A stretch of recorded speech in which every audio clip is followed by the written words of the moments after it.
কলকাতার অভিনেত্রী দর্শনা বণিক ও ঢালিউড চিত্রনায়িকা জাহারা মিতুকে নিয়ে দীর্ঘদিন ধরে আটকে আছে দেশের সুপারস্টার শাকিব খান অভিনীত দুটি সিনেমা দুটির নাম আগুন ও অন্তরাত্মা।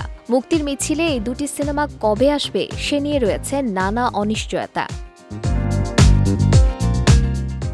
নবাগত অভিনেত্রী জাহারা মিতুকে জুটি করে শাকিব খানের আগুন ছবির শুটিং শুরু হয় ২০১৯ সালে।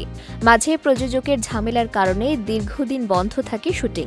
তবে ২০২২ সালের দিকে সিনেমার শুটিংয়ের কাজ পুরোপুরি শেষ হলেও সিনেমাটি মুক্তির কোনো তোড়জোড় নেই।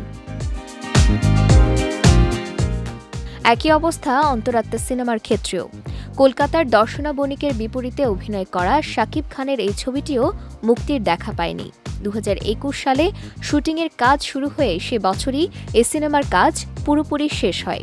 প্রায় ৩ বছর পেরোলেও এ সিনেমাটিও মুক্তির মিছিল থেকে পিছিয়ে রয়েছে। এ ব্যাপারে ছবির পরিচালক ওয়াজেদ আলী বলেন, সেন্সরে দেওয়ার জন্য প্রস্তুত হয়ে বসে আছি, কিন্তু সেন্সরে দেয়া হচ্ছে না।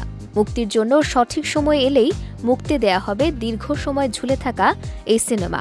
তবে সে সময় কবে এই বিষয়ে তেমন কোনো তথ্য দিতে পারেননি পরিচালক। জাহারা মিতু ও দর্শনা বণিক নতুন মুখ হলেও শোবিজ পাড়ায় বেশ পরিচিত তারা। অন্যদিকে সুপারস্টার শাকিব খান তার জনপ্রিয়তায় কাঁপিয়ে বেড়াচ্ছেন দেশীয় ও কলকাতার সিনেমা ইন্ডাস্ট্রি।